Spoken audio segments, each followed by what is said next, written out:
Yang menjadi bahan Alkitab kita untuk materi kita kali ini, itu tertulis dalam Efesus 6 ayat 18, Roma 12 ayat 12, dan Matius 6 ayat 9 sampai persatu. Yang pertama, apa makna beribadah, berdoa, dan membaca Alkitab? Beribadah merupakan kegiatan ritual yang dilakukan dalam rangka menyembah Tuhan Allah, bersekutu bersama saudara-saudara seiman, melayani Tuhan, dan mengucap syukur atas anugerah Tuhan bagi manusia. Sedangkan berdoa adalah cara manusia berkomunikasi dengan Allah yang diimani. Berdoa adalah ekspresi hubungan kita dengan Allah. Doa menggambarkan ketergantungan orang percaya pada Allah. Dan membaca Alkitab ialah kegiatan mengamati dan memaknai isi firman Allah. Sekarang kita masuk bagian berdoa, memahami doa Bapa kami. Tertulis dalam Matius 6 ayat 9 sampai 13. Doa Bapa kami adalah satu-satunya doa yang diajarkan Yesus Kristus kepada murid-muridnya. Adapun makna dari doa Bapa kami dapat kita rangkum sebagai berikut. Nah, kita lihat. Yang pertama, Bapa kami yang ada di sorga. Maknanya adalah Allah pencipta langit dan bumi adalah Bapa kita. Kita mempunyai hubungan yang erat karena Dia adalah Bapa dan kita adalah anaknya. Karena kasih Allah, Ia mengangkat kita menjadi anak-anaknya yang istimewa di hadapannya. Kasih Bapa tidak akan lari dan jauh dari kehendaknya. Dikuduskanlah namamu. Dalam hidup kita harus menguduskan nama Allah, baik dalam doa maupun dalam kehidupan sehari-hari. Menyebut nama Tuhan Allah harus dengan penuh hormat. Datanglah kerajaanmu. Kerajaan Allah yang adalah surga merupakan tempat yang diinginkan manusia ketika sudah meninggal.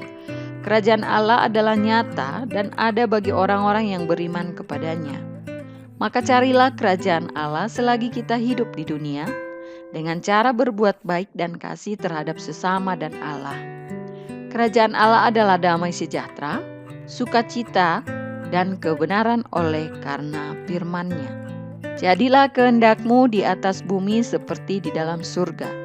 Kehendak Allah bagi umat manusia sangatlah nyata. Jika Allah berkehendak, apapun dapat terjadi. Tidak ada yang mustahil bagi Allah.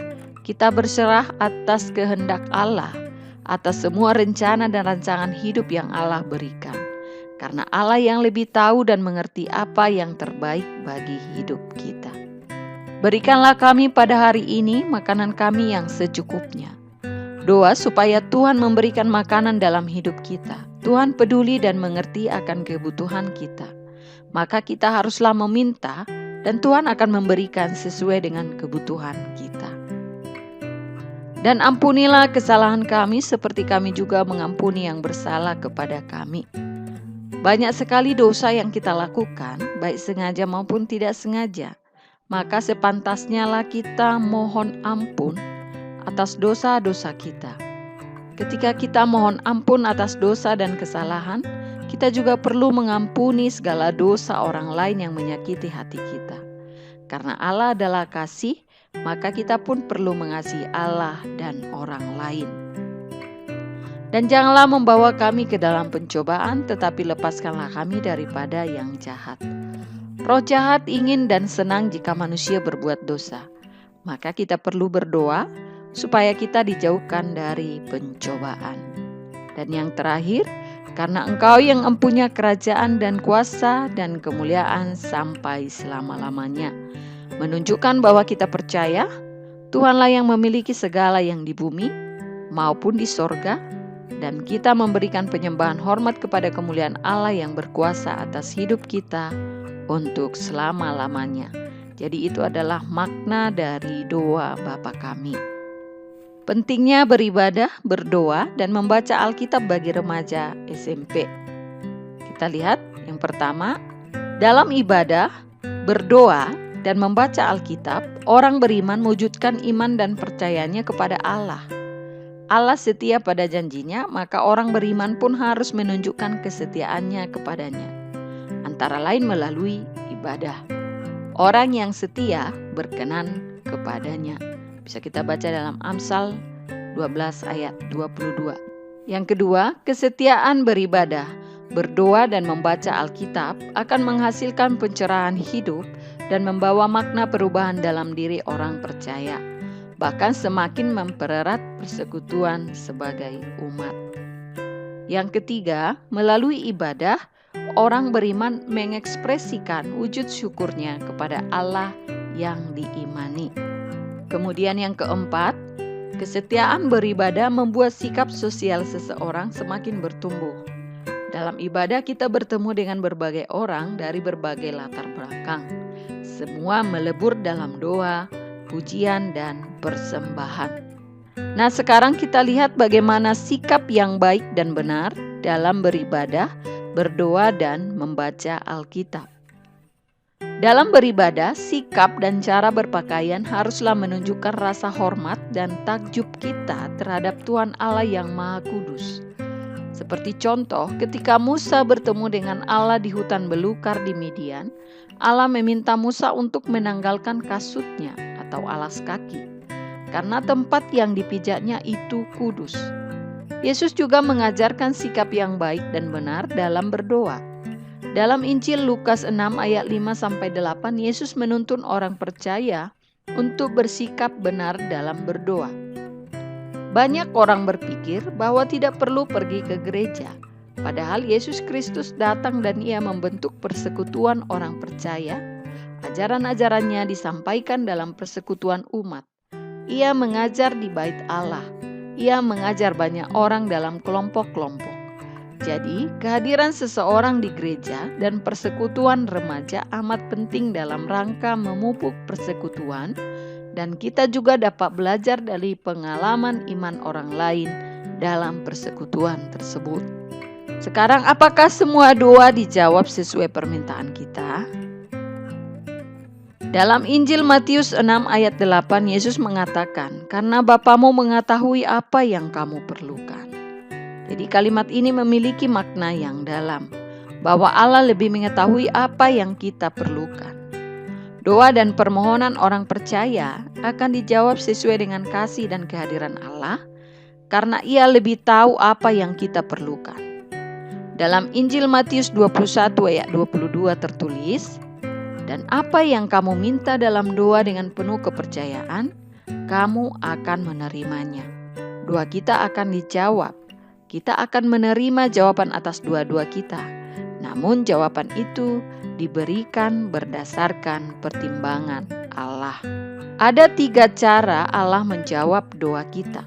Yang pertama, iya, Allah menjawab apa yang kita doakan. Yang kedua, tunggu dulu. Allah menjawab di waktunya yang tepat dan indah. Jadi artinya Allah lebih tahu kapan kita akan menerimanya. Kemudian yang ketiga, tidak. Ada yang lebih baik dari apa yang kamu doakan. Jadi Allah lebih tahu apa yang kamu butuhkan. Sekarang kita lihat manfaat setia beribadah, berdoa, dan membaca Alkitab. Manfaat yang pertama, membawa kegembiraan dan kebahagiaan karena kita memiliki hubungan yang akrab dengan Allah. Ada ketenangan hati karena kita yakin Allah ada di dekat kita. Yang kedua, menumbuhkan iman dan percaya kita padanya karena firman-Nya menguatkan iman yang lemah. Yang ketiga, penerang bagi langkah hidup kita sehingga kita tidak tersesat. Yang keempat, membimbing hidup kita sehingga kita diarahkan ke tujuan yang benar. Dan yang kelima, ada Yesus Kristus yang akan menjaga kehidupan kita. Jadi ini adalah manfaat-manfaat ketika kita setia beribadah, berdoa, dan membaca Alkitab. Demikianlah pembahasan materi kita untuk bab 8 ini. Ibu minta untuk pertemuan pertama ini, kamu pindahkan ke dalam catatan kamu. Dan untuk pertemuan kedua, kamu kerjakan evaluasinya. Karena bab 8 ini ibu bagi menjadi 2 kali pertemuan. Evaluasi ini Ibu bagi menjadi dua, tugas pengetahuan dan tugas keterampilan. Kita lihat tugas pengetahuan. Yang pertama, jelaskan arti dari beribadah, berdoa dan membaca Alkitab. Yang kedua, apa manfaat dari beribadah, berdoa dan membaca Alkitab. Kemudian yang ketiga, carilah satu ayat Alkitab andalanmu lalu tuliskan. Setelah itu, bawakanlah ke dalam doa singkat agar kamu maknai dalam hidup kamu. Artinya kamu ambil satu ayat andalanmu, ayat favoritmu dari Alkitab, kemudian tuliskan itu ke dalam doamu, apa yang kamu inginkan sesuai dengan ayat itu. Kemudian tugas keterampilan, kamu membuat janji untuk setia beribadah, berdoa dan membaca Alkitab. Janji itu dapat berupa slogan atau puisi. Kamu pilih salah satu. Ini evaluasi ini, tugasmu di pertemuan.